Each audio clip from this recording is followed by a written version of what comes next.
All right, welcome back everybody to Livewire. I'm Jared Morgan, and I'm joined in the studio today with River Watson. She is one half of the duo that is Throne.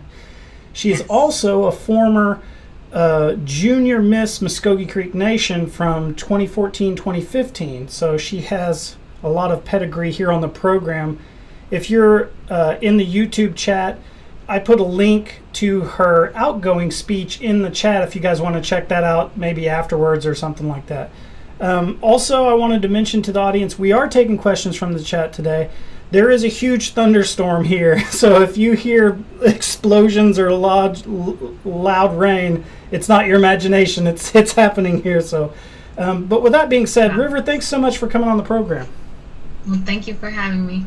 It's very nice to be able to talk to my own people. That you guys have something like this to be able to share news with people. Absolutely. Nice. Could you kind of take us on the trip, from how Throne got started or how you got started in music, and if you want to go all the way back to, because I know you did a musical talent, right, for your Miss Mvskoke Creek Nation. Is that correct? Oh, yes. So from there on, how did you get to where you are, and what was the journey like? Well, a couple years before that, I had been doing small performances for the tribe for different reasons, usually mainly just for entertainment. But that had just been a passion of mine to sing.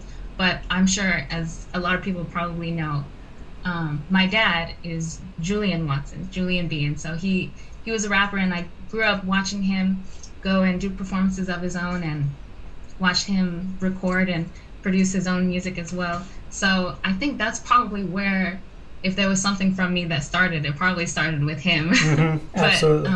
that was even before me. So he definitely started that route for me, I guess. Mm-hmm. Just seeing just how wonderful it is to have music in your life and to be able to pursue it as something that you're really passionate about. And that kind of, I guess, started my passion with it. I was looking at some of the promotional stuff you guys have out there, and by the way, for the audience, there's a link to Throne's link tree in the description of this video. If you guys want to go check out where you can download their music, listen to their music, etc., the link is in the description. But you talk about that you guys, the genre of music that you're in is Renaissance hip hop. Could you kind of give the audience an idea, what is Renaissance hip hop and what does it mean? Well, it's very new. Everybody knows, probably knows hip hop and what that's about. But Renaissance is kind of a term that me and my partner Taylor we've kind of coined ourselves. But it started off with low and wide Renaissance rap, which was just like this small scene, very underground group of rappers who not only did they make their own beats, but it was off of old soul and jazz records. So whenever you chop the sample and you create your own song out of it, and then you rap on top of it, but it also has like this more,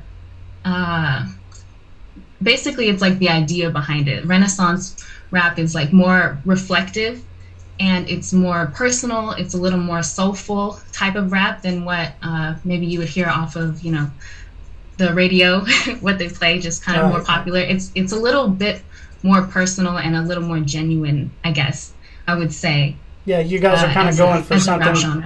You guys are kind of going for something that's like pre-gangster rap or like there's not diss tracks or anything like that. Oh yeah, no, we're definitely going for something that can be a bit more classical to the sound. Okay. I guess something that we want to see it as a progression for the genre of hip hop. So there's a lot of entertainment, right? And we had this conversation just last night, actually, of how our sound and this genre, Renaissance rap, is a bit more, I guess, for other than entertainment, it's more for like personal growth and, like I said, reflection, just for us as people and then for listeners as well. Want to kind of relate it to something else other than just entertainment, right?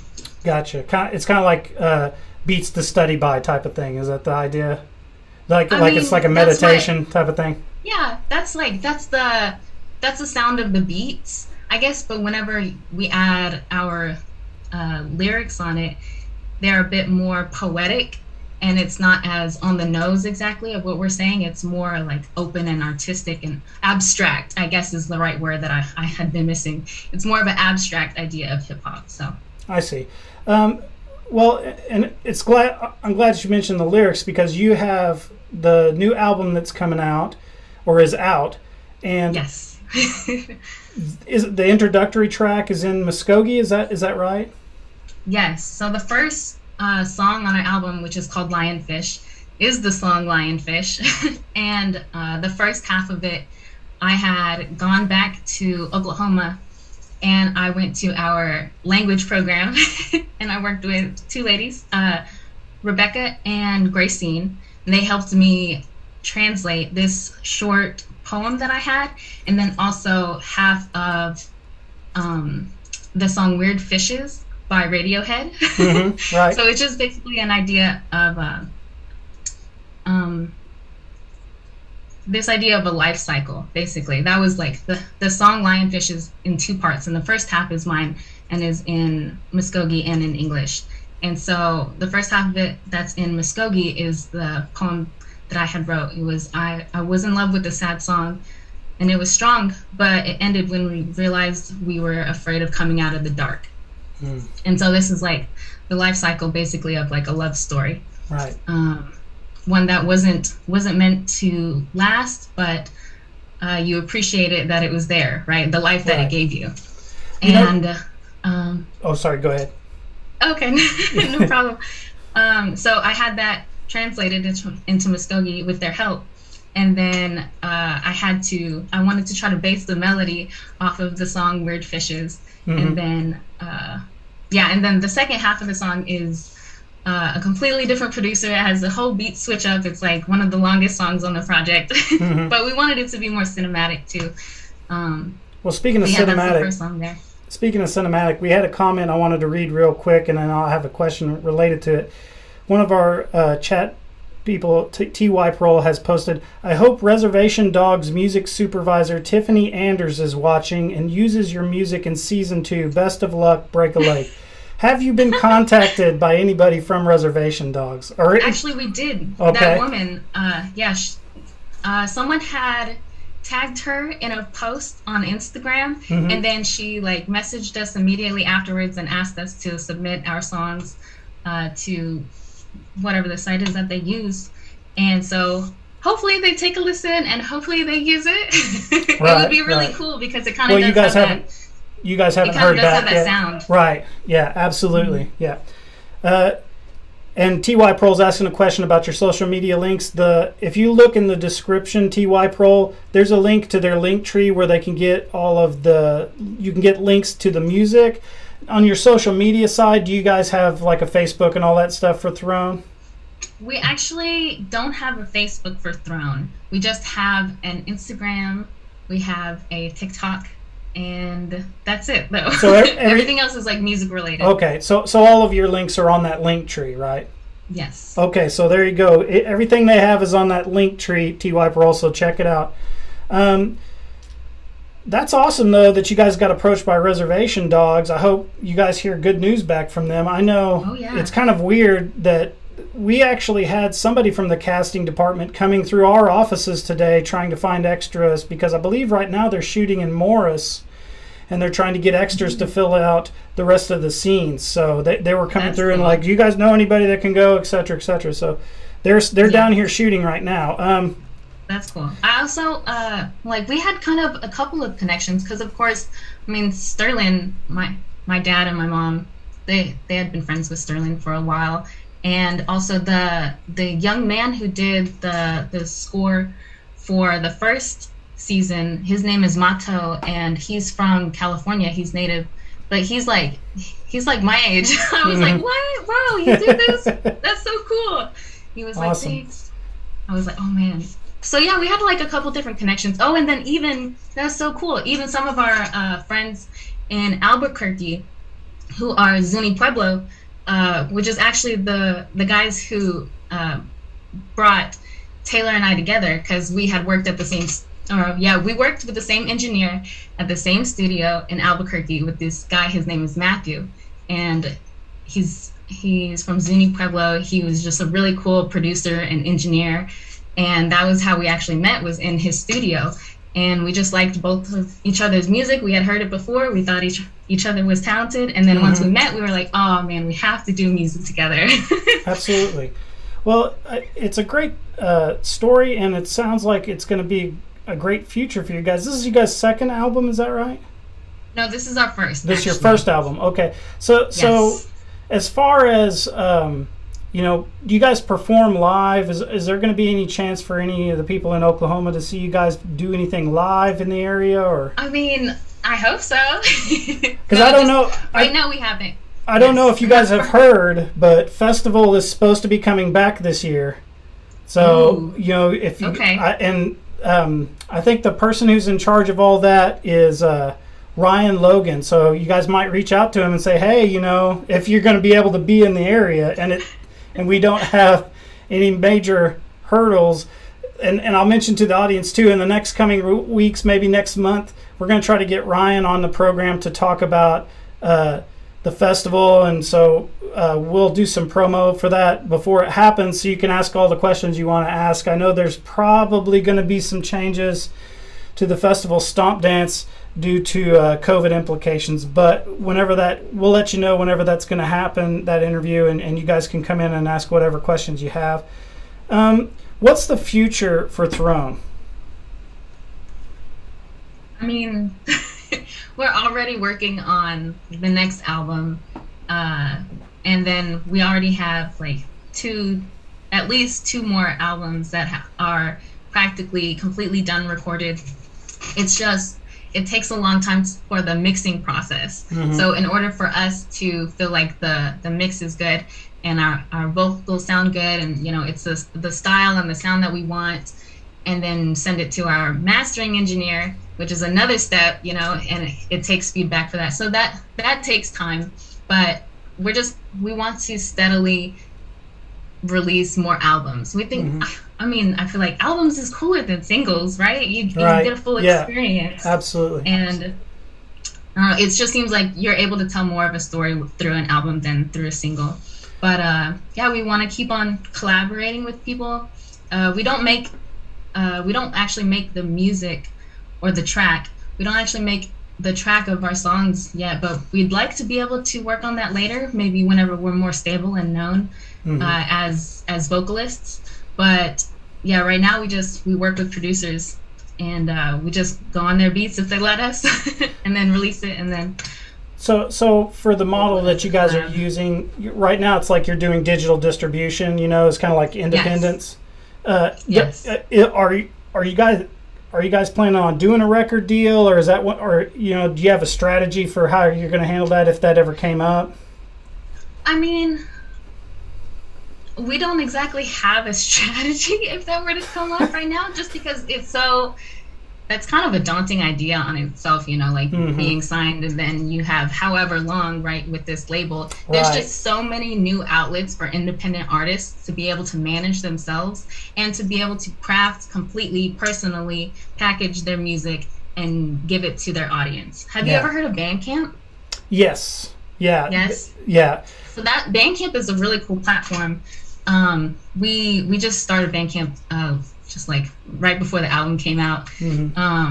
But Bandcamp is this really cool platform where anybody can really post their work there, and they have a price where you can download the whole album or the single or whatever it is that you want to post. And artists or musicians, they just have so much control over the music that they release now, and people will just pay for it online. It doesn't matter where you're at. It doesn't matter like if you go and see them live, right? Or if you ever meet them or talk to them before, you can just be a fan of them and make sure that you hear their music as soon as it comes out. So you have capability of independent artists is just so vast these days. I don't know if that were to come up, of course we'd have to plan, and we have to talk about it. We have to make sure that whatever contract that we get isn't going to like sell our souls away. Of course. Right, absolutely. That's always the worry. But no, We've had independent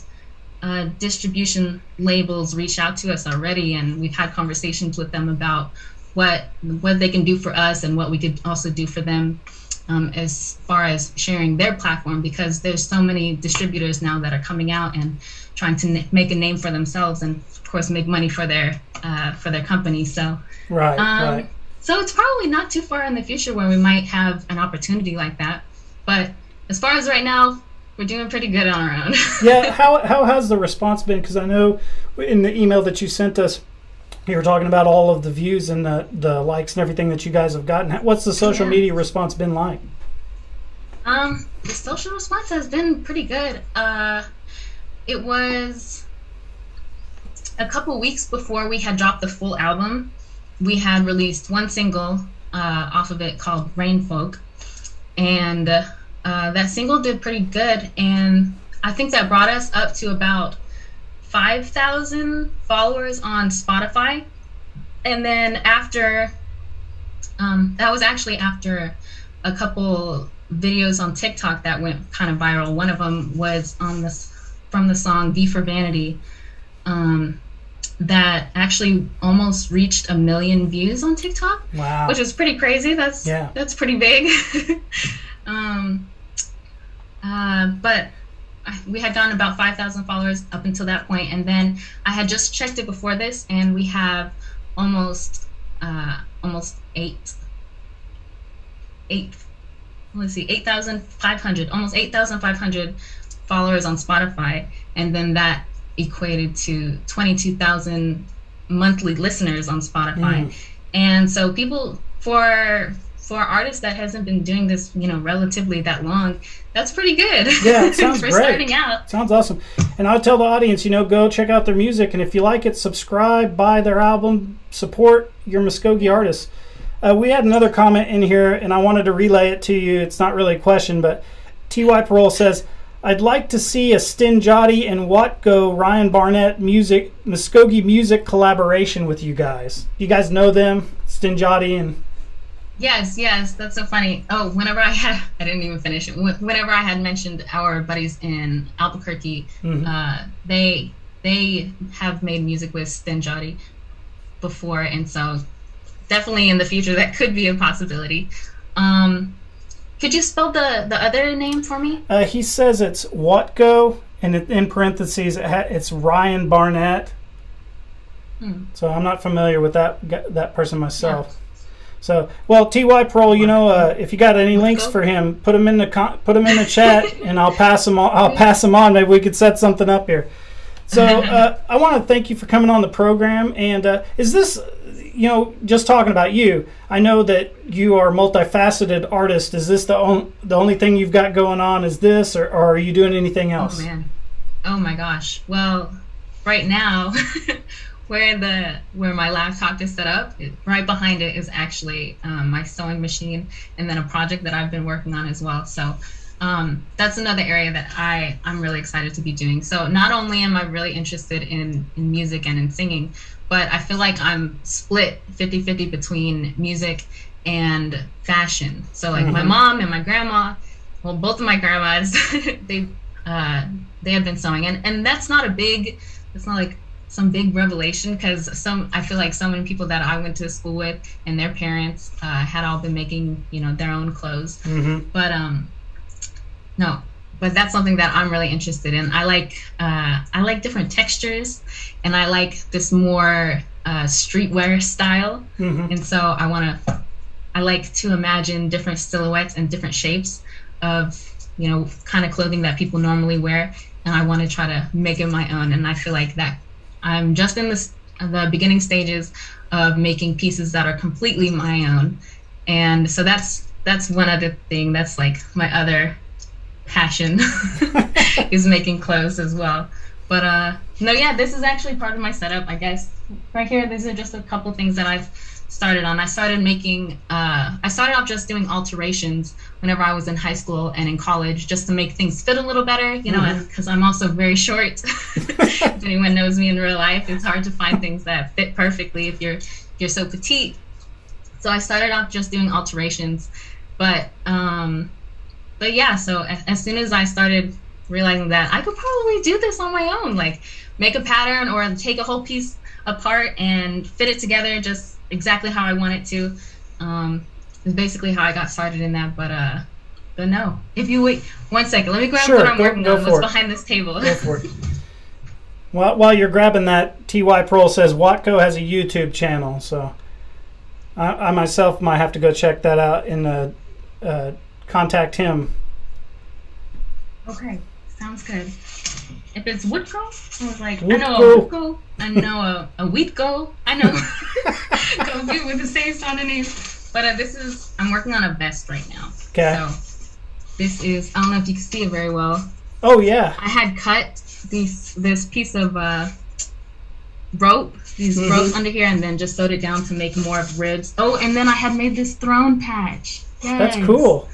Yeah. So actually, I'm in the midst of finishing up the front panels.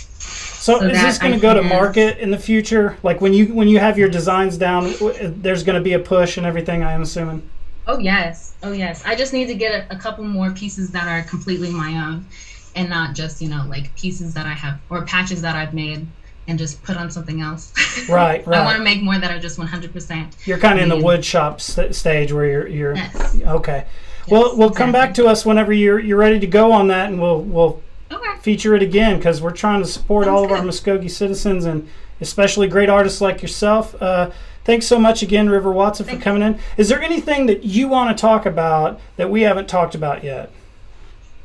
Oh, yes. Oh, I would love to just say one thing about our music and our community, actually, that we started. So the genre that I had spoke about earlier, Renaissance. When we had first started making music in the sound, or worked with the producer that we released Lionfish with, King JP, he's from Montreal. When we had first found him, there was only like a handful of people that we had known who liked this genre and this sound of music and made these types of beats, these soul chop sample type beats. And it was just so difficult to find, and it was in the midst of the pandemic, so there was no way that we were going out and meeting people. So we had just made a community all online of people from all around the world who like this sound and who make this type of music. And we have a Discord full, or it's like, I think it's about like 400 or 500 people now online who are underground artists in this sound, in this scene. And we want to try to push the community, actually this kind of indigenous perspective of how to work with people and how to work with the community and how to grow that community together. Mm-hmm. So that's probably one of the bases of our music and how we want to collaborate with people and how we want to continue to make music with other people, is basically through that indigenous perspective of how we can't do it on our own. It takes that community to push people. And, even though there are so many ways where individual people can be seen and be noticed and heard, it's very difficult to do it by yourself. It's almost impossible unless you have like one really good connection or something like that. Yeah. But yeah, it's just this community of people who understand and who are like-minded in that way, that want to see the whole group go up, basically. So that's kind of what the sound is included in as well, is this kind of perspective of helping each other out and helping each other grow. So Absolutely. That's what we want to push in our music as well. Great. If anybody wants to hear it. Yeah. Well, I think people are, from just me reading around, like you guys got a lot of people jumping on, great comments on all your social media, people saying do more, I love it. So that's good to see. And everything you're talking about the native perspective of a community and working together, is something that really just generally in society there needs to be more of, so I think it's awesome, and I really appreciate your work. And with that being said, we are at 24 minutes. We normally go about 30 minutes. So if there's anything you'd like to add before we wrap, I'm ready to wrap. If you... I think that was about it. That was the only thing That was the only other thing that I had. So well, keep us in the loop on your fashion enterprise, and when you guys when you have something you're ready to debut or show us, just let us know. And then I might be getting in touch with you too in the future, because one of the things I'm always looking for here is kind of like entertainment acts and things to do for our election live stream that we have in election time, with the idea being that we have somebody come in, either send us some type of video or they come in live and do some type of something. So last year we had a Mvskoke opera singer, and she submitted a performance that we ran in there, which was cool. But also I'd like to feature you guys if it's possible. So I might be getting in touch with you. And Ty Pearl says support Mvskoke talent. I'm with that 100%. So thanks for coming in. And thank you. We'll see you again soon. And to the audience, next week I think we're going to have Grover Wind come on from the Veterans Administration. It's kind of a long story with Grover, because we've gotten snowed out 2 or 3 times trying to cover his the Mvskoke Riders event. But we're going to try to get him in next week, or maybe by the end of this week. So keep your eye open for another live wire that's coming up. And once again, River, thank you. Mado. Thank you. Mado. Have a good one.